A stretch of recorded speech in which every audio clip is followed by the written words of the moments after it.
Hey hello, balik lagi di channel Spoiler Moon dan kita akan lanjutkan lagi kisah hidup Fang Yuan. Di part sebelumnya, Fang Yuan telah menyelesaikan tahap kedua dari seleksi kompetisi penyempurnaan di benua tengah. Kembali Fang Yuan menunjukkan langkah yang mind-blowing, layaknya seorang iblis yang sejati. Dengan langkah itu, dia akhirnya mengalahkan lawannya dengan telak. Nah, sekarang kita akan lanjut lagi mendengarkan kisah hidup Fang Yuan di part 173. Setelah tahap kedua, kompetisi jalur penyempurnaan berakhir, Fang Yuan kembali ke Gunung Danghun. Selama waktu jeda ini, Fang Yuan tidak membuang-buang kesempatan dan waktu, di mana dia langsung melakukan pencarian keinginan untuk menelusuri pengalaman dari Mo Yao. Kali ini, dia memperoleh beberapa teknik penyempurnaan Gu dan juga gerakan pembunuh dari jalur penyempurnaan yang dimiliki oleh Mo Yao saat dia masih hidup. Mo Yao memang adalah Grandmaster dari jalur penyempurnaan, maka dia itu memiliki pemahaman yang lebih luas dibandingkan Fang Yuan. Jelas sekali bahwa pencarian keinginan kali ini membuahkan hasil yang melimpah untuk Fang Yuan. Sementara Fang Yuan sendiri berniat untuk menggunakan keahliannya di kompetisi penyempurnaan untuk mendapatkan hasil yang terbaik. Kompetisi ini memang adalah kesempatan besar bagi Fang Yuan. Bahkan mungkin ini adalah kesempatan terakhirnya. Karena pada akhirnya runtuhnya istana kekaisaran dan juga gedung 88 yang di dataran utara itu pasti akan terbongkar. Kalau itu nanti terjadi, maka Fang Yuan akan menjadi buronan dimanapun dia berada. Dia harus menyembunyikan diri kalau tidak ingin mati. Maka, sebelum itu terjadi, Fang Yuan ingin memanfaatkan waktunya ini dengan sangat baik. Dia berniat untuk menghimpun harta, kekuatan, yang mana itu dapat ia gunakan untuk melindungi dirinya sendiri.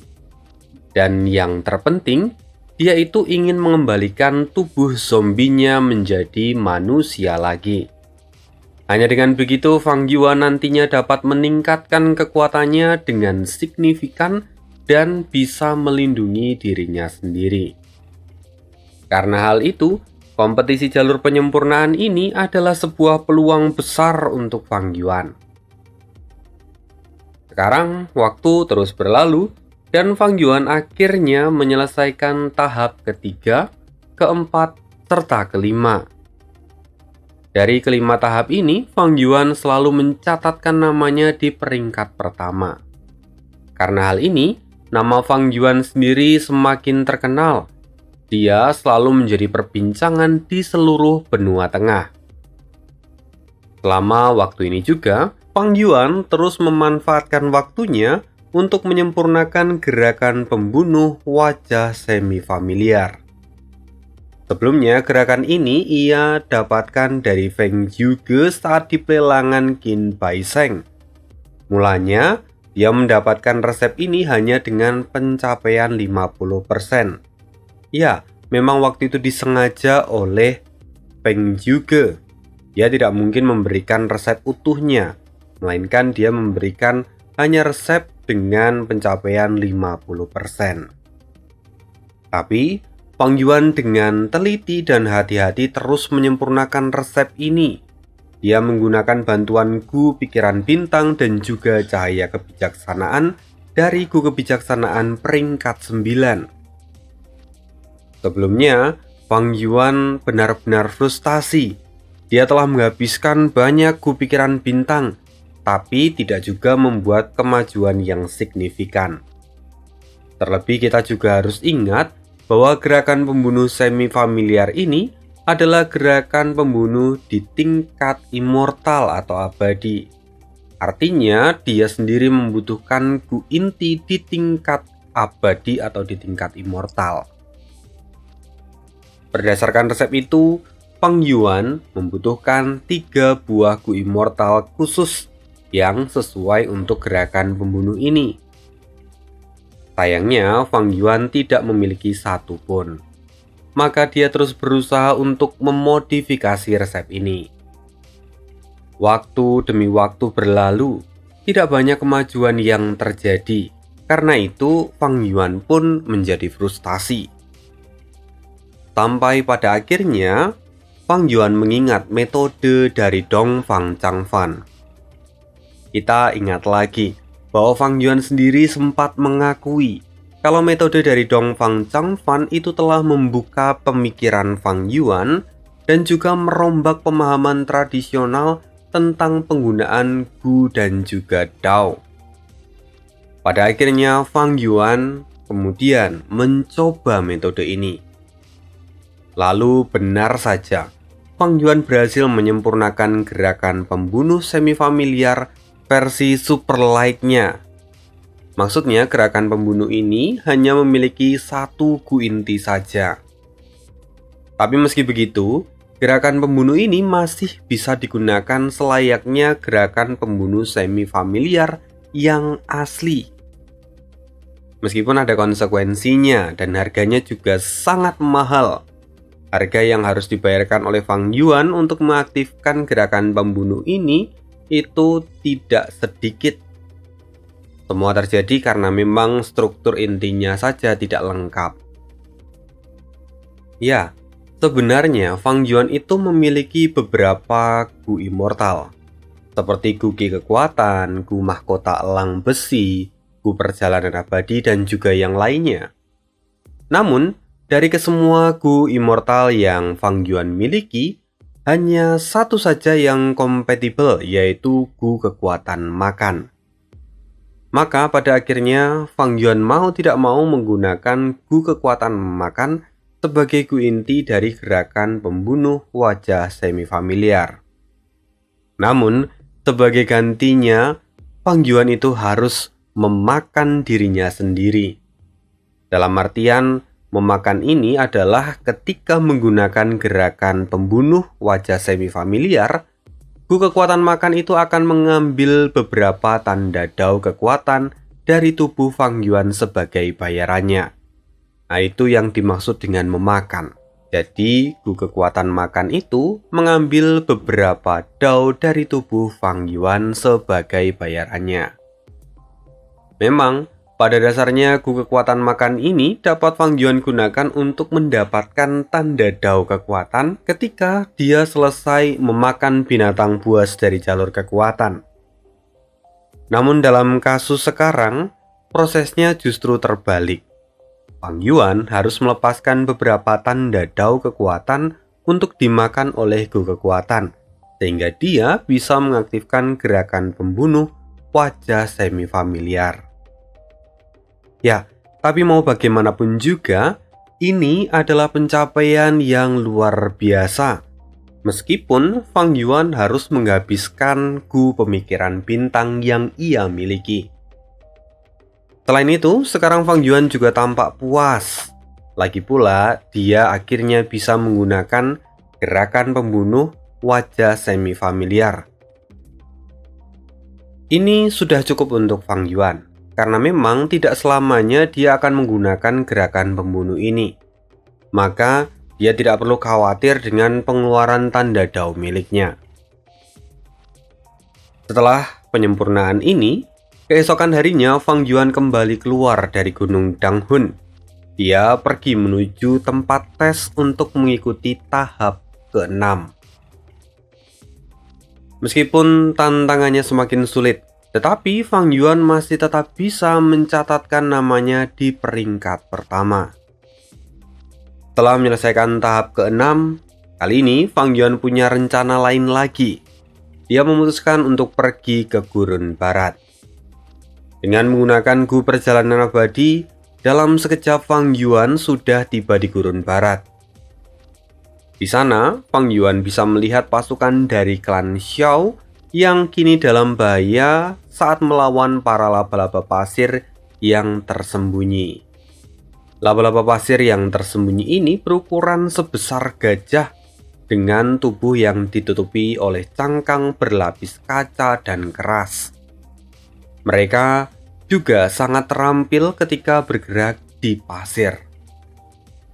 Pertarungan ini adalah pertarungan skala besar, karena pada dasarnya klan Xiao sendiri adalah klan super di Gurun Barat. Namun, laba-laba pasir yang tersembunyi yang saat ini mereka hadapi jumlahnya pun sangat banyak. Menurut Fang Yuan, kurang lebih jumlahnya mencapai 30.000. Karena hal itu, momen ini menjadi pertarungan hidup dan mati dari klan Xiao. Melihat semua ini, Fang Yuan hanya mengamati sejenak sebelum pada akhirnya mengalihkan perhatiannya. Dia bisa melihat area di belakang kawanan laba-laba pasir yang tersembunyi itu.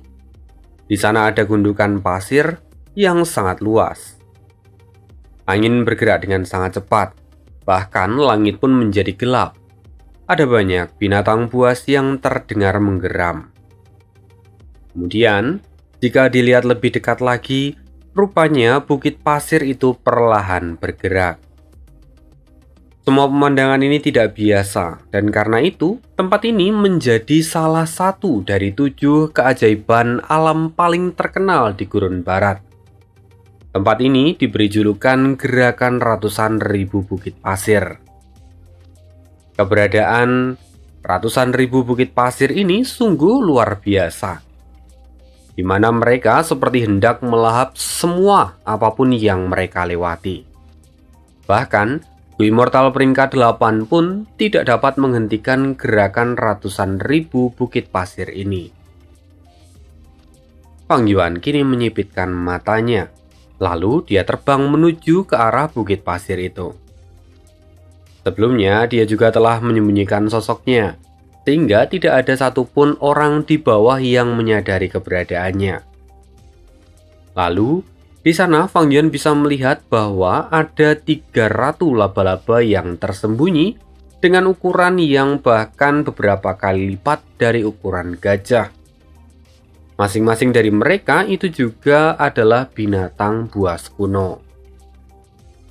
Saat ini, klan Xiao masih tetap berusaha menyerang rumunan laba-laba ini. Pertarungan masih terus berlanjut. Sampai pada saat kritis, kemenangan dari klan Xiao hanya tinggal di depan mata. Lalu tiba-tiba tangan raksasa muncul dan menangkap ratu laba-laba pasir yang tersembunyi tanpa perlawanan sedikit pun. Melihat hal ini, para ahli dari klan Xiao pun berseru, "Bajingan! Berani sekali kau mengganggu urusan klan Xiao kami! Pencuri sialan! Kau datang dan ingin memetik hasil kerja kami? Jangan mimpi!" Orang-orang dari klan Xiao terus berteriak dengan penuh amarah. Lalu kemudian, tinju tangan raksasa muncul dari dalam badai pasir dan kemudian menghantam tanah. Ledakan ini tidak menyebabkan korban jiwa, tapi itu membuat semua orang yang tadi bercuit-cuit terdiam 1000 bahasa.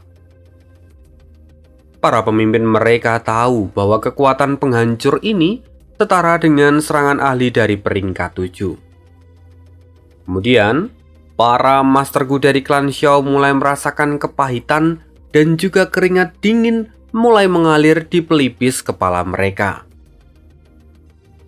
Namun kemudian, Fang Yuan keluar dengan santai. Dia kemudian berkata kepada semua orang, "Tidak perlu khawatir, aku tidak punya niat jahat." Fang Yuan kini muncul di depan semua orang. Dan semua orang kini bisa melihat Fang Yuan dengan ke-8 tangan raksasa yang mengagumkan. Terlebih, saat beberapa tangan itu memegang ratu laba-laba pasir yang tersembunyi seperti anak kucing. Ratu laba-laba yang ada di tingkatan binatang buas kuno bahkan tidak mampu memberontak di bawah tekanan tangan raksasa itu. Melihat hal ini, Xiao Huji, pemimpin dalam ekspedisi dari klan Xiao ini, kemudian memberanikan diri dan bertanya, "Tuan, siapa Anda dan apa niat Anda?" Fang Yuan lalu tertawa ketika mendengar ini. "Aku bukan siapa-siapa. Aku hanya seorang kultivator tunggal yang hidup dalam pengasingan. Sayangnya, belum lama ini aku kehabisan pilihan dan aku harus berubah menjadi zombie abadi untuk mempertahankan hidupku. Lalu sejak hari itu, ekonomiku menjadi sangat sulit. Dan karena itu aku ingin mengajukan penawaran kepada klan kalian. Aku sungguh ingin tahu apakah klan kalian tertarik dengan laba-laba penyesalan."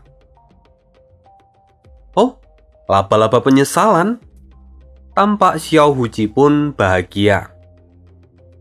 Mengapa Xiao Huji begitu bahagia mendengar perkataan dari Fang Yuan ini? Alasan dari Xiao Huji begitu bahagia itu cukup sederhana. Namun sebelumnya kita perlu kenali dulu siapa klan Xiao di Gurun Barat. Klan Xiao di Gurun Barat adalah salah satu kekuatan super yang sudah ada sejak lama. Mereka itu memiliki sejarah yang panjang dengan penggunaan laba-laba ataupun binatang buas dari jenis laba-laba. Bahkan, markas mereka sendiri itu merupakan rumah gu dari sarang laba-laba yang kokoh. Karena hal itu, Fang Yuan memang sengaja datang menemui mereka. Karena Fang Yuan tahu bahwa klan Xiao pasti akan tertarik dengan tawaran ini. Benar saja, Xiao Huji kemudian bertanya, "Tuan, berapa banyak laba-laba penyesalan yang Anda miliki? Dan bagaimana cara kita untuk melakukan transaksi?" Mendengar itu Fang Yuan tertawa. "Aku bisa memberi pasokan kepada klanmu dalam jumlah yang besar setiap bulannya. Kemudian untuk perdagangannya, bagaimana jika begini saja? Kalian memiliki rumahku koridor sutra 10.000 li. Tempat itu adalah lokasi terbaik untuk melakukan transaksi. Karena itu, kalian bisa memberi aku satu ruang khusus untuk melakukan transaksi. Lalu, di sana kita dapat melakukan transaksi dengan aman." "Ide bagus. Lalu berapa yang Tuan minta sebagai harga dari laba-laba penyesalan?" Fang Yuan lalu menjawab, "Jangan buru-buru. Lebih baik kalian lihat dulu barang milikku sebelum menentukan harganya." Fang Yuan lalu kemudian mengeluarkan laba-laba penyesalan yang ia miliki. Dia memang sangat percaya diri, apalagi laba-laba yang dibesarkan oleh Dongfang Changfan itu memang memiliki kualitas yang terbaik. Lalu setelah melihat laba-laba penyesalan itu, Xiao Huji pun sangat terkejut dan juga senang. Lalu dari sana, terjadilah tawar-menawar untuk harga dari laba-laba penyesalan ini. Tentu Fang Yuan mendapatkan harga yang bagus karena dia sejatinya adalah seorang pedagang. Dan setelah itu, Fang Yuan juga mendapatkan token yang bisa ia gunakan untuk memasuki rumah gu milik klan Xiao. Lalu setelah mendapatkan sumber pemasukan yang baru, Fang Yuan kemudian memutuskan untuk kembali ke benua tengah. Memang saat ini waktu ujian tahap berikutnya juga akan segera dilangsungkan. Kali ini di tepian Sungai Bunga Terapung. Tempat ini adalah base dari Pavilion Gelombang Pendengaran. Semula, Pavilion Gelombang Pendengaran adalah area terpencil yang jarang dikunjungi orang. Namun, kali ini suasananya menjadi benar-benar ramai karena tempat ini menjadi tempat dari ujian tahap ke-7. Fang Yuan tetap sama. Dia mengenakan jubah hitam dan memakai topeng seperti sebelumnya. Lalu, Fang Yuan perlahan naik ke atas panggung. Kehadirannya sungguh menarik perhatian semua orang. Karena memang belakangan ini Fang Yuan menjadi pusat perbincangan. Ujian pada tahap ke-7 tentu lebih sulit daripada tahap-tahap sebelumnya. Tapi lagi-lagi Fang Yuan dapat menyelesaikan semuanya dengan mudah dan kembali mencatatkan namanya di peringkat pertama. Singkat cerita, ujian tahap ke-7 pun selesai. Lalu Fang Yuan memutuskan untuk meninggalkan panggung. Nah, hal yang menarik justru terjadi setelah di luar panggung. Saat ini Fang Yuan tengah berjalan. Dia kemudian melihat seorang penjual informasi yang menjual tentang hasil ujian tahap ke-7 dari seluruh benua tengah. Penjualan informasi memang sangat diminati. Karena itu juga ada beberapa kelompok yang kemudian mengkhususkan diri di jalur informasi untuk bertahan hidup. Bahkan jika ujian tahap ke-7 itu baru saja selesai, namun orang-orang ini sudah mendapatkan rekap lengkap data dalam waktu sesingkat itu. Fang Yuan sendiri mengenali kelompok orang-orang ini. Mereka disebut dengan sekte informasi petir. Ada kata petir di dalamnya yang melambangkan kecepatan mereka dalam menyampaikan informasi. Nama sekte ini juga sangat berpengaruh, terlebih ketika saat perang kelima wilayah pecah, di mana informasi itu bisa menjadi senjata yang sangat mematikan. Namun, untuk saat ini Fang Yuan menginginkan informasi untuk hasil ujian tahap ke-7. Dia lalu mendekati Master Gu itu dan berniat untuk membeli. Meskipun di sana, Master Gu penjual informasi itu langsung mengenali Fang Yuan. Dia sangat senang dan bahkan dia berniat untuk memberikan informasi itu secara gratis. Memang, Fang Yuan itu sudah mencatatkan namanya dengan luar biasa. Dia peraih peringkat pertama dari 7 tahap secara berturut-turut. Tidak banyak orang yang bisa melakukan itu. Karena rasa kagumnya, penjual itu bahkan kembali mau memberikan informasi itu secara gratis. Dia juga mengajukan sebuah penawaran. Kalau misalnya Fang Yuan mau wawancara dengannya, maka dia bersedia untuk memberikan material abadi. Itu bukanlah tawaran yang buruk. Meskipun pada akhirnya Fang Yuan harus menolaknya. Dia tetap membayar informasi yang ia beli. Dan dia juga mengatakan bahwa akan memikirkan ulang tentang tawaran wawancara itu. Singkat cerita, Fang Yuan mendapatkan Gu peringkat 1 yang berisikan informasi dari hasil kompetisi ini. Fang Yuan lalu segera memeriksanya dan dia menemukan bahwa ada banyak nama terkenal di kehidupan sebelumnya. Beberapa dari mereka sudah ada yang berada di tingkat kuasi Grandmaster. Bahkan ada juga yang sudah ada di tingkat Grandmaster. Namun, jika dilihat secara objektif, kompetisi tahun ini tergolong menengah. Artinya tidak terlalu sulit ataupun tidak terlalu mudah. Tidak terlalu sulit karena tidak banyak jumlah Master Gu yang memiliki pencapaian Grandmaster di jalur penyempurnaan yang mengikuti kompetisi ini. Lalu, faktanya dari ratusan ribu pendaftar, kali ini hanya tersisa 8.000 orang saja yang lolos dari tahap ke-7. Selain itu, data ini juga memiliki ranking berdasarkan pencapaian para Master Gu selama kompetisi. Selain itu ada penilaian lain yaitu jalur yang mereka miliki. Misalnya Fang Yuan, dia hanya di peringkat 30. Fang Yuan memang sudah memenangkan 7 kali juara 1 secara berturut-turut. Namun dia menyembunyikan kultivasinya. Karena itu penilaian terhadap dirinya pun menurun hingga dia ada di posisi ke-30.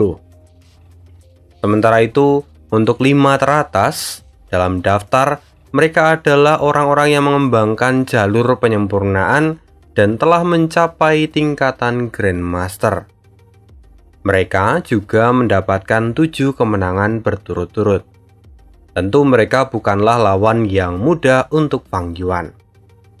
Namun Fang Yuan mengikuti kompetisi ini bukan tanpa alasan. Dia punya tujuannya sendiri. Malahan sebenarnya menanggapi tantangan dari Feng Jinhuang itu hanya salah satu alasan tambahan. Lebih dari itu, Fang Yuan sebenarnya ingin mendapatkan hadiah utama, yaitu warisan sejati invaluable sekaligus mendapatkan dao sukses yang akan diberikan pada 6 orang peringkat teratas saat di babak final.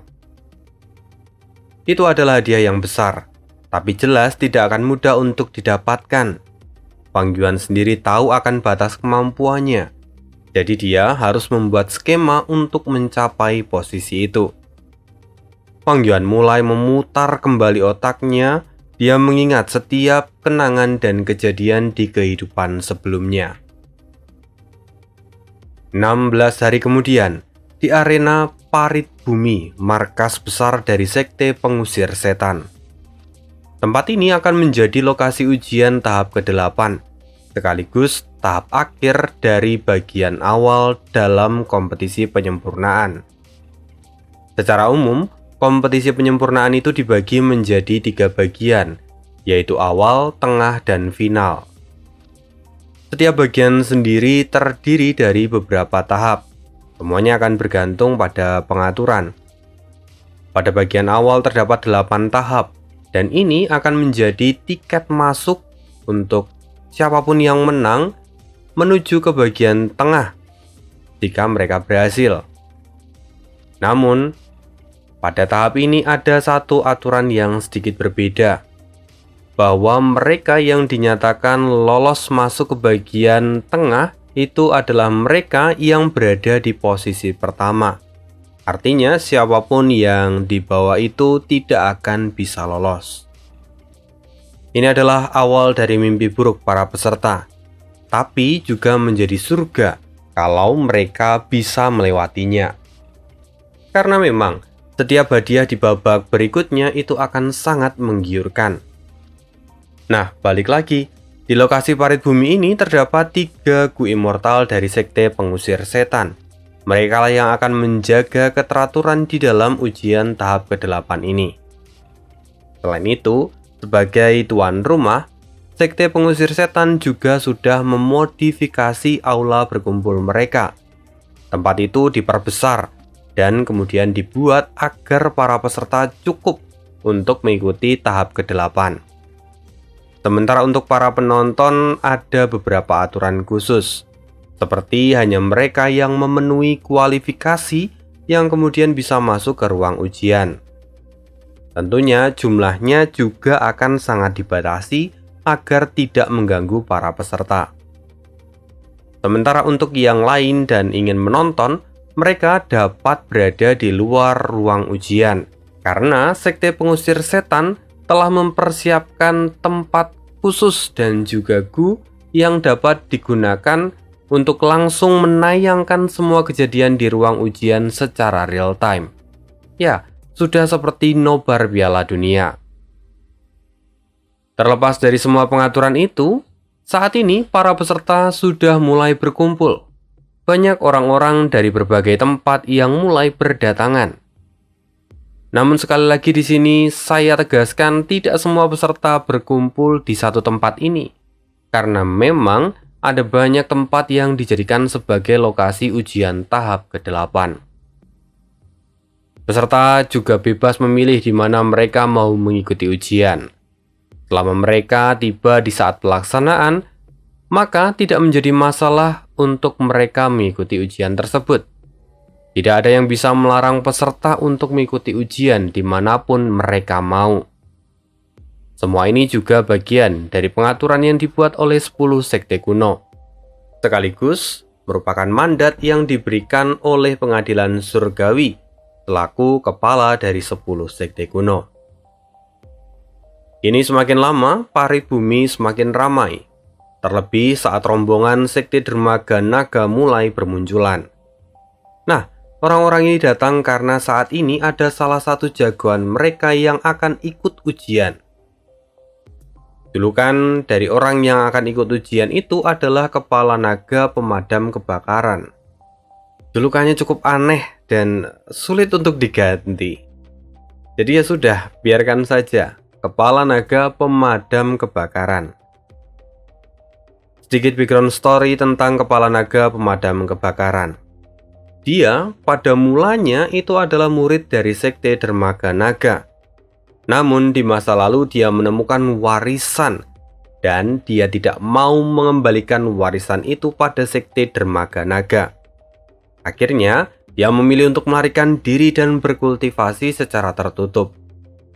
Sampai belakangan ini, dia baru saja menyelesaikan kultivasinya dan muncul sebagai Gui Immortal peringkat 7. Kekuatannya memang tidak bisa diremehkan. Bahkan sepanjang jalan dia telah menyinggung banyak orang untuk mencari pengakuan. Kemampuannya sendiri sebanding dengan Silei. Dan satu-satunya orang di peringkat 7 yang bisa menaklukkan Kepala Naga Pemadam Kebakaran ini hanyalah Feng Jiuge. Oleh karena itu, kekuatan dari Kepala Naga Pemadam Kebakaran itu diakui dan bisa disebut sebagai prestasi oleh Sekte Dermaga Naga. Karena itu, Sekte Dermaga Naga menginginkan Kepala Naga Pemadam Kebakaran untuk kembali ke dalam Sekte Dermaga Naga. Mendapat tawaran ini, Kepala Naga Pemadam Kebakaran tidak menolaknya. Tapi ada satu masalah. Jika Sekte Dermaga Naga meminta secara terang-terangan supaya Kepala Naga Pemadam Kebakaran kembali, maka prestis mereka jelas akan anjlok di mata para murid-murid. Karena itu, Sekte Dermaga Naga meminta pada Kepala Naga Pemadam Kebakaran untuk mengikuti kompetisi ini. Jika dia berhasil mendapatkan posisi yang baik, maka dia akan diangkat kembali menjadi tetua dari Sekte Dermaga Naga. Mendengar hal ini, Kepala Naga Pemadam Kebakaran pun setuju, dan karena itu dia telah mengikuti seleksi sejak awal. Dan saat ini, dia menginjakkan kaki di tahap ke-8. Dia memilih tempat ini untuk mengikuti ujian tahap ke-8.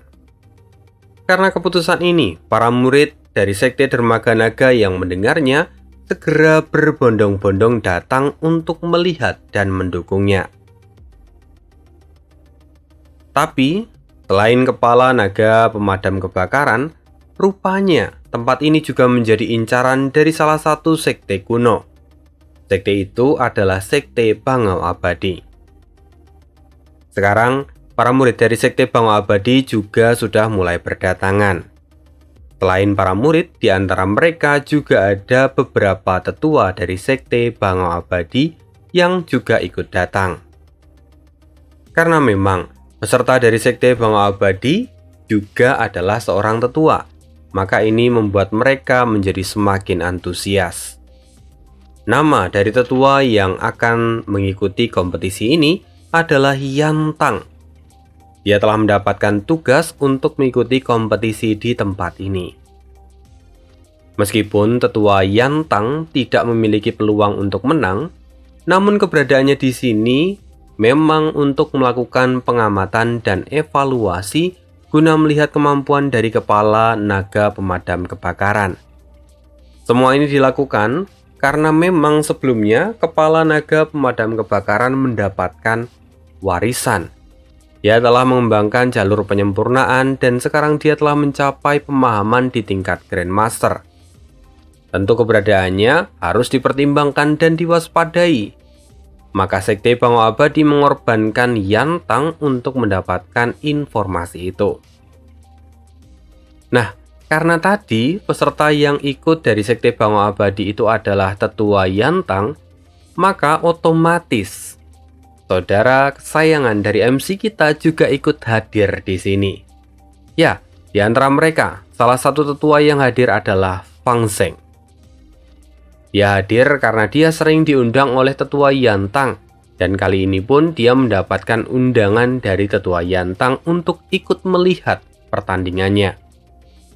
Maka secara tidak langsung dan mau tidak mau, Fang Yuan itu harus menemaninya. Terlebih setelah Tian He menjelaskan semuanya, maka Fang Zheng mau tidak mau harus ikut. Namun meski begitu, setelah memahami skema dari Sekte Bangau Abadi, wajah Fang Zheng pun tampak masam. Karena dia agak kesal, mengapa tetua Yantang harus dikorbankan. Ya, inilah politik. Memang Fang Zheng itu adalah karakter yang tidak suka berpolitik.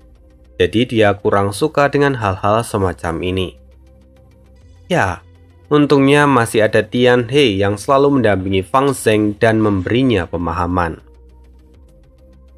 Singkat cerita, kini mereka telah masuk ke ruang ujian.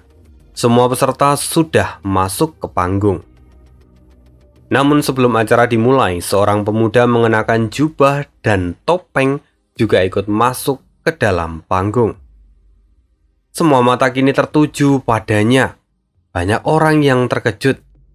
Meskipun sebagian besar dari mereka belum pernah melihat orang ini, tapi mereka langsung mengenali orang ini. Karena memang namanya sudah tersebar ke seluruh benua tengah.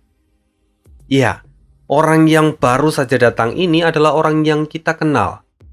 Dia adalah Fang Yuan. Melihat hal ini, bahkan kepala naga pemadam kebakaran pun tidak bisa menyembunyikan keterkejutannya. Pasti akan muncul pertanyaan, kenapa kepala naga pemadam kebakaran sampai terkejut ketika melihat Fang Yuan datang. Nah, kita harus ingat lagi, sebelumnya Ane pernah bilang bahwa pada tahap ke-8 ini hanya ada satu orang yang akan lolos. Karena itu biasanya orang-orang akan berkumpul di teritori mereka untuk kemudian mengamankan kemenangan mereka. Namun, tempat ini itu lebih dekat dengan Sekte Dermaga Naga. Maka seharusnya Fang Yuan tidak ada di sini. Hal ini tentu mengejutkan dan membuat kepala naga pemadam kebakaran memikirkan berbagai macam alasan. Namun, daripada kepala naga pemadam kebakaran, Fang Zheng itu jauh lebih terkejut.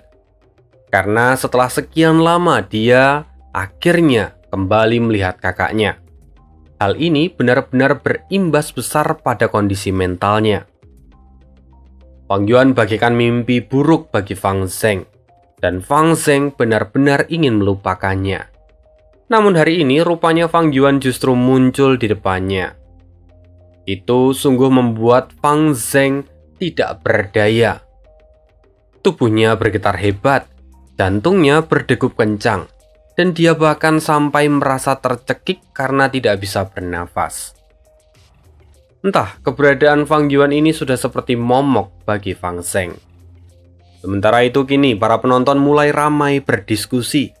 Mereka mempertanyakan, kenapa Fang Yuan hadir di tempat ini? Apakah mungkin semua ini karena Fang Yuan memiliki dendam dengan kepala naga pemadam kebakaran? Namun jika memang iya, bukankah ini adalah tindakan yang ceroboh? Para murid dari Sekte Dermaga Naga yang sebelumnya terkejut, perlahan-lahan mulai merubah arus opini mereka setelah ada yang menyebutkan tentang peringkat Fang Yuan. Fang Yuan, seperti tadi yang sudah disebutkan, ada di peringkat 30. Sementara kepala naga pemadam kebakaran itu ada di peringkat 7 berdasarkan daftar yang mereka miliki. Double digit, mencoba menantang single digit, itu adalah tindakan yang bodoh. Karena itu sekarang banyak para penonton yang mulai berpikir kalau Fang Yuan adalah orang yang bodoh. Sementara para murid dari Sekte Bangau Abadi justru sebaliknya. Mereka tampak antusias. Mereka ingin melihat kemampuan dari seorang Fang Yuan. Bahkan ada murid yang mengatakan kalau Fang Yuan dan Fang Zheng itu adalah masa depan dari Sekte Bangau Abadi. Mereka mulai menyerukan kekaguman mereka pada Fang Yuan dan Fang Zheng. Tapi mendengar semua itu, Fang Zheng tampak menggertakkan gigi dan berseru, "Diam! Jangan bandingkan aku dengan kakakku!" Di sini maksud dari Fang Zheng sebenarnya adalah berhentilah untuk menyamakan aku dengan kakakku.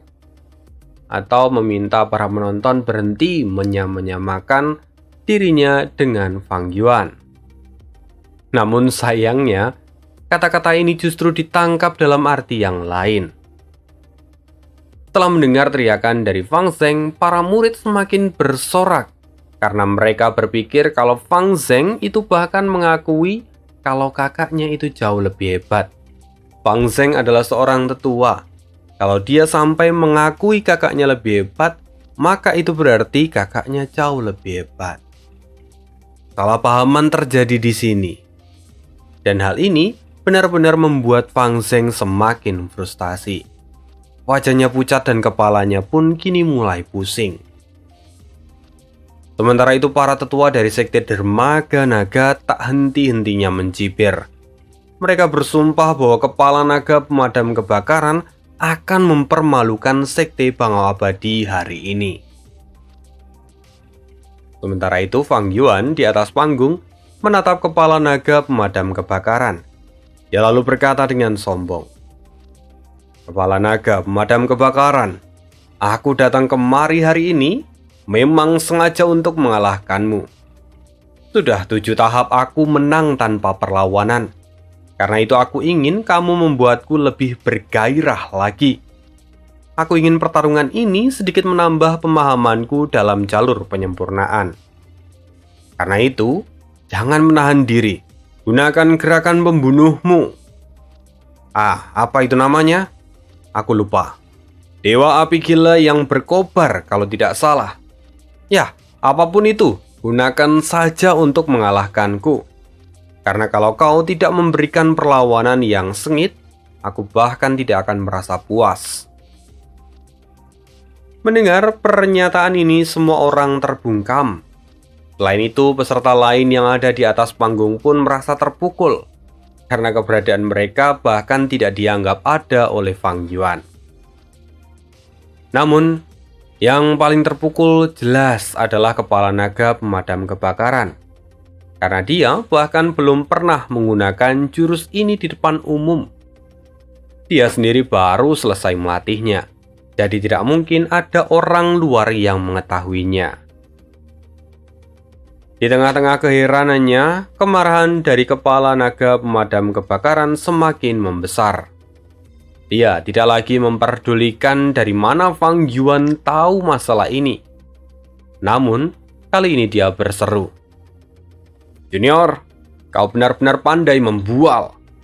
Lihat saja hari ini aku akan memberimu pelajaran yang bagus. Akan kutunjukkan rasa sakit yang sebenarnya." Akhirnya deklarasi perang dari kedua belah pihak pun berkibar. Lalu, kemudian seorang tetua dari sekte pengusir setan maju di hadapan semua orang. Dia lalu mengumumkan, "Waktu ujian tahap ke-8 sudah tiba. Tutup semua pintu masuk dan lepaskan tugas." Segera semua pintu masuk terkunci, dan kartu peserta mulai mengeluarkan sebuah cahaya, dan dari sana daftar tugas pun muncul. Ini memang adalah salah satu kemampuan dari kartu tanda pengenal yang dimiliki oleh para peserta. Semua ini juga bagian dari pengaturan pengadilan surgawi. Setelah itu, para peserta mulai membaca bahwa tugas kali ini adalah membuat Gu yang diam, peringkat 5, dengan resep dan bahan yang tentunya sudah disediakan. Namun resep ini terdiri dari beberapa bagian. Setiap bagiannya dapat menghasilkan bahan untuk penyempurnaan. Selain itu ada aturan bahwa pada tahap ke-8 ini tidak diperkenankan untuk menambah bahan pribadi. Gu ini hanya boleh disempurnakan dengan bahan yang sudah disediakan saja. Normalnya pada resep seperti ini, para Master Gu akan memerlukan waktu untuk memahami resepnya terlebih dahulu. Lalu, mereka akan memulai penyempurnaan bahan hingga setengah jadi dan kemudian menggabungkannya. Dan untuk melakukan itu prosesnya sangat lama. Atau ada cara kedua, yaitu dengan jalur kebijaksanaan. Jadi mereka bisa menyimpulkan resep baru dengan semua bahan yang ada, guna menciptakan gu yang diminta. Namun, cara ini kurang efisien. Jadi banyak yang lebih memilih untuk menggunakan cara pertama. Akhirnya para peserta mulai membaca semua resep yang mereka miliki. Mereka mencoba memahami secara mendalam sebelum memulai pemurnian. Karena jika dalam prosesnya mereka mengalami kegagalan, maka itu jelas akan membuang-buang bahan. Dan jika terjadi beberapa kali, maka bahannya jelas tidak akan cukup untuk melakukan penyempurnaan.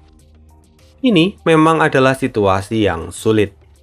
Bahkan kepala naga pemadam kebakaran harus dengan perlahan membacanya, meski pencapaiannya sudah ada di tingkat Grandmaster. Namun sayangnya itu tidak berlaku untuk Fang Yuan. Alangkah terkejutnya kepala naga pemadam kebakaran saat melihat Fang Yuan sudah mulai menyempurnakan sekarang. Terlalu cepat. Kepala naga pemadam kebakaran sampai bentrok dengan hatinya sendiri dan dia meyakini bahwa yang Fang Yuan lakukan sekarang itu mustahil. Mungkin saja Fang Yuan itu hanya membuat gertakan untuk merusak konsentrasi lawan. Karena hal itu, kepala naga pemadam kebakaran mencoba mengabaikan Fang Yuan dan kembali membaca resep yang ia pegang. Bagaimanapun, jenis ujian kali ini itu benar-benar sulit dan tidak cocok untuk kepala naga pemadam kebakaran. Bahkan setinggi apapun pencapaian seseorang, tetap saja ada bagian yang tidak ia kuasai. Nah, pada tahap ini memang merupakan bagian terlemah dari kepala naga pemadam kebakaran. Ibarat kata, sepandai-pandainya ikan berenang, dia tetap tidak akan bisa memanjat pohon. Atau sepandai-pandainya monyet dalam memanjat pohon, dia tidak akan pernah bisa menang dalam lomba renang melawan ikan. Semuanya memiliki kelebihan dalam bidangnya sendiri-sendiri, dan semuanya juga memiliki kelemahan pada bidang yang lain. Tidak terkecuali kepala naga pemadam kebakaran yang lemah pada jenis ujian kali ini. Memang pada ujian kali ini, dia tidak bisa menggunakan gerakan pembunuhnya sama sekali. Jika sampai dia memaksa untuk menggunakan gerakan pembunuh ini, maka itu tidak ada bedanya dengan tindakan yang bodoh. Bahkan itu beresiko untuk merusak penyempurnaan yang ia lakukan. Kepala naga pemadam kebakaran frustasi. Dia terus membaca setiap detail resep yang ia miliki agar tidak melakukan kesalahan. Karena selama dia sudah menguasai resep ini, dia bahkan yakin bisa menyelesaikannya hanya dalam waktu 8 menit. Selama itu juga, dia dapat menunggu Fang Yuan untuk melakukan kesalahan. Tapi sayangnya, setelah beberapa saat Fang Yuan tidak juga melakukan kesalahan sedikit pun. Orang-orang kini terkejut. Bahkan kepala naga pemadam kebakaran pun mulai tampak pucat. Sekarang dia sudah menyelesaikan membaca semua resep itu. Dia yakin pada pemahamannya. Lalu, kepala naga pemadam kebakaran mulai menyempurnakan. Dia kini mencoba untuk mengejar ketertinggalan dari Fang Yuan. Sayangnya, semakin lama semakin kepala naga pemadam kebakaran keheranan. Fang Yuan itu dirumorkan sebagai zombie. Artinya kemampuan kognitifnya jelas menurun tajam. Tapi kali ini, dia rupanya bisa menyempurnakan resep yang rumit dengan sangat cepat. Normalnya ini tidak mungkin terjadi. Bahkan kepala naga pemadam kebakaran pun mulai meragukan informasi kalau Fang Yuan itu adalah zombie. Semua penonton kini kagum pada setiap gerakan yang Fang Yuan lakukan. Benar-benar gerakan dari seorang ahli yang terampil dalam bidangnya. Dan setelah beberapa menit, Fang Yuan benar-benar telah menyelesaikan gu yang diam peringkat 5. Dia tidak memberikan kesempatan pada lawannya untuk menyusulnya. Fang Yuan benar-benar menang mutlak. Apa ini? Teriak kepala naga pemadam kebakaran dalam hati saat melihat Fang Yuan benar-benar menang dan menyelesaikan gu yang diminta. Kini dia benar-benar tampak kebingungan. Ya, mari jawab pertanyaan dari kepala naga pemadam kebakaran. Bagaimana bisa Fang Yuan benar-benar menyelesaikan Gu yang diam tanpa kesalahan sedikit pun? Pertama-tama kita harus kembali melihat background dari Fang Yuan. Di kehidupan sebelumnya, dia telah hidup selama 500 tahun. Tapi meski begitu, tingkat pencapaiannya di jalur penyempurnaan tidak terlalu tinggi, melainkan hanya di ranah kuasi Grandmaster. Apakah itu artinya Fang Yuan tidak berbakat? Oh, sayangnya bukan. Fang Yuan sudah hidup selama 500 tahun, namun dia memang sejak awal tidak mengkhususkan diri pada jalur penyempurnaan. Jalur utamanya adalah jalur darah, sementara jalur penyempurnaan itu hanyalah sampingan. Karena itu juga tingkatan pencapaian Fang Yuan masih tergolong rendah untuk seseorang yang hidup hingga 500 tahun. Namun, mengapa Fang Yuan bisa memenangkan pertandingan ini dengan mudah? Nah, semua itu karena ketajaman ingatan Fang Yuan serta pengalaman yang tak terhitung jumlahnya. Fang Yuan di kehidupan sebelumnya pernah tertarik untuk mengikuti kompetisi penyempurnaan di benua tengah. Karena itu, dia menghabiskan waktu lebih dari 50 tahun untuk mempelajari seluk-beluk dari kompetisi ini. Dia bahkan mempelajari sejarah dan setiap kejadian di dalam kompetisi penyempurnaan ini. Karena hal itu, Fang Yuan kemudian mengenal banyak nama saat dia melihat informasi yang ia beli sebelumnya. Fang Yuan memang bisa dikatakan curang, karena dia mengingat setiap jenis ujian bahkan sampai detail bahan dan resep yang digunakan. Kembali kita harus ingat pernyataan Fang Yuan sebelumnya, bahwa dengan kemampuannya sekarang, dia itu tidak akan bisa memasuki 6 besar. Karena itu dia harus membuat sebuah skema. Fang Yuan mengingat bahwa kepala naga pemadam kebakaran seharusnya menjadi juara 2 dalam pertandingan final di kompetisi ini. Karena itu, Fang Yuan berencana untuk menyingkirkan kepala naga pemadam kebakaran terlebih dahulu. Dia kemudian mereview seluruh pertandingan dan mengingat bahwa titik terlemahnya ada pada tahap ke-8 ini. Pertandingan ini benar-benar tidak cocok dan tidak menguntungkan kepala naga pemadam kebakaran. Karena memang penyempurnaan ini tidak kompatibel dengan gerakan pembunuh milik kepala naga pemadam kebakaran. Maka Fang Yuan memang dengan sengaja datang kemari untuk menyingkirkan kepala naga pemadam kebakaran. Dan untuk melakukan itu, Fang Yuan sendiri sudah melakukan simulasi penyempurnaan Gu yang diam sebanyak 200 kali di dalam Gunung Danghun. Tentu dia menggunakan semua bahan dan resep yang sama dengan apa yang ia dapatkan hari ini. Bahkan, jika Fang Yuan sering mengalami kegagalan pun, tapi tingkat keberhasilannya dalam pembuatan ini sungguh meningkat pesat setelah latihan. Hingga akhirnya, hari ini dia dapat menyelesaikan pertandingan ini dengan sangat mudah. Fang Yuan berhasil melaju ke babak berikutnya. Ini adalah kemenangan mutlak yang bahkan tidak dapat dikejar oleh kepala naga pemadam kebakaran. Kemudian setelah selesai, Fang Yuan lalu meninggalkan panggung tanpa mengatakan apapun. Dia tahu bahwa dia harus tetap menjaga sikap. Dia menang kali ini bukan karena kemampuannya, tetapi karena hasil latihan yang sudah ia lakukan. Dia tidak ingin menyinggung kepala naga pemadam kebakaran, yang mana itu bisa berakhir dengan tantangan duel. Jika sampai duel terjadi, maka itu jelas akan menyulitkan Fang Yuan. Maka dia keluar dari panggung dengan sangat tenang. Seolah dia sendiri kecewa dengan kepala naga pemadam kebakaran yang tidak bisa memberikan pertandingan yang sengit. Melihat Fang Yuan yang pergi dengan kekecewaan itu membuat kepala naga pemadam kebakaran semakin frustasi. Lalu setelah itu Fang Yuan keluar dari aula besar itu. Di luar gedung, Kelompok dari Sekte Bangau Abadi telah menunggu. Tetua Yantang dengan tetua yang lain segera menyambut Fang Yuan. "Tuan Fang Yuan, salam." Sementara Fang Zeng dia tetap diam di belakang. Dia tidak menyapa Fang Yuan. Melihat mereka, Fang Yuan lalu mendekat. "Salam saudara seperguruan. Semoga hari ini adalah hari yang baik untuk kalian."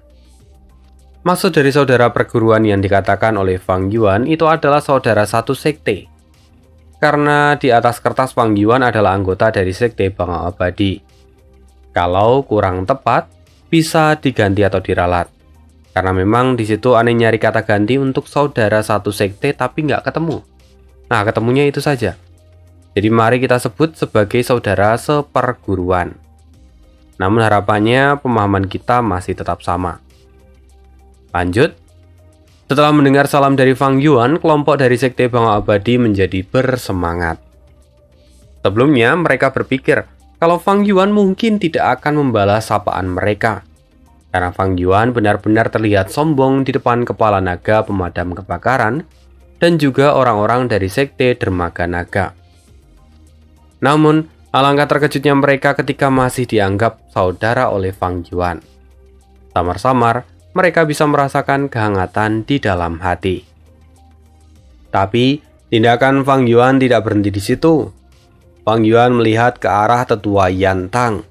Lalu dia segera memberikan petunjuk. "Tetua, pencapaianmu dalam jalur penyempurnaan tidaklah rendah. Namun rencanamu..." Di situ Fang Yuan mulai menjelaskan. Dia mulai menjelaskan tentang apa yang terjadi di panggung tadi sambil memberikan petunjuk untuk tetua Yantang. Pada akhirnya, tetua Yantang benar-benar mendapatkan anugerah, pemahamannya pun makin terbuka. Sementara tetua lainnya dan para murid semakin antusias dan kagum. Setelah memberi pengalaman pada tetua Yantang, Fang Yuan lalu melihat ke arah Fang Zeng. Tatapannya berubah menjadi dingin dan dia bicara dengan penuh nada kekecewaan. "Saudaraku, ekspresi apa yang kau tunjukkan padaku? Apa kau takut aku akan memarahimu karena penampilanmu yang benar-benar mengecewakan? Kau memang tidak berubah. Kau bahkan tidak lolos pada tahap pertama. Kau benar-benar membuat kami kehilangan muka." Ya, sebelumnya Fang Zeng juga ikut dalam kompetisi ini. Dia awalnya hampir tidak bisa lolos pada tahap seleksi. Namun berkat bimbingan dari Tian He, dia berhasil lolos. Namun naas, pada tahap pertama, dia kemudian tersingkir. Kini suasana di sana menjadi canggung. Para tetua dan para murid berpikir bahwa Fang Yuan itu sangat keras pada saudaranya. Fang Zeng benar-benar tampak semakin kesal. Saat dia hendak bicara, tiba-tiba Fang Yuan menggunakan gerakan pembunuh di tingkat fana dan juga digabungkan dengan gerakan pembunuh dari jalur kebijaksanaan milik Dong Fang Changfan. Fang Zeng terkejut dan dia langsung dijatuhkan dalam sekejap. "Fang Zeng, kau benar-benar mengecewakan. Kau bahkan tidak mampu bertahan meski satu gerakan. Bahkan dengan semua kekuranganmu ini, kau masih berani menunjukkan batang hidungmu di luar dibandingkan dengan berkultivasi? Memang sudah selayaknya aku mendidikmu. Kita sudah tidak memiliki orang tua, maka aku sebagai kakakmu akan menggantikan peran mereka untuk mendidikmu. Mulai hari ini, kau akan berkultivasi di bawah bimbinganku. Kau akan benar-benar menyesali karena selama ini kau terlalu lama hidup santai. Aku benar-benar akan melatihmu sampai kau bisa dibanggakan mendiang kedua orang tua kita." Fang Yuan berkata dengan tegas. "Berisik! Aku tidak ingin kau mendidikku. Aku adalah tetua dari Sekte Bangau Abadi dan aku sudah dewasa." Fang Zeng terus mencoba memberontak dan dia bicara seperti itu. Tapi sayangnya tidak bisa. Selain itu, apa yang ia katakan kali ini pun sebenarnya bukan perkataannya, melainkan ulah dari Fang Yuan. Fang Yuan menggunakan gerakan pembunuh milik Dongfang Changfan dan mengirimkan wasiat miliknya untuk masuk ke dalam tubuh Fang Zheng. Di sana, wasiat itu mengambil alih tubuh Fang Zheng. Dan dengan begitu, Fang Yuan dapat bicara dengan tubuh dan suara Fang Zheng. Karena itu, mereka bahkan tidak berani ikut campur. Ini adalah urusan keluarga. Fang Zheng terus memberontak di dalam benaknya, namun dia kehilangan kendali atas tubuhnya saat ini. Bahkan saat dia mencoba menghubungi Tian He pun, dia tidak bisa. Itu semua terjadi karena Fang Yuan telah memutus koneksi dari Fang Zheng dengan apertur miliknya sendiri. Gerakan Fang Yuan ini benar-benar luar biasa. Selain itu, apa yang terjadi sekarang bukan kebetulan, melainkan Fang Yuan sudah merencanakannya. Fang Yuan menghela nafas panjang. Dia melihat adiknya yang terus memberontak. Lalu dia berkata pada semua orang, "Tetua, maafkan saya karena adik saya ini telah menyebabkan banyak masalah untuk kalian." "Oh, tidak. Tetua Fang Zheng tidak pernah menyebabkan masalah untuk kami," kata para tetua dan murid bersamaan. Mendengar ini, Fang Yuan terlihat lega. Lalu dia berkata, "Kalau memang begitu, tetua, sepertinya aku akan merepotkan kalian lagi. Aku akan membawa adik bodohku ini untuk kulatih.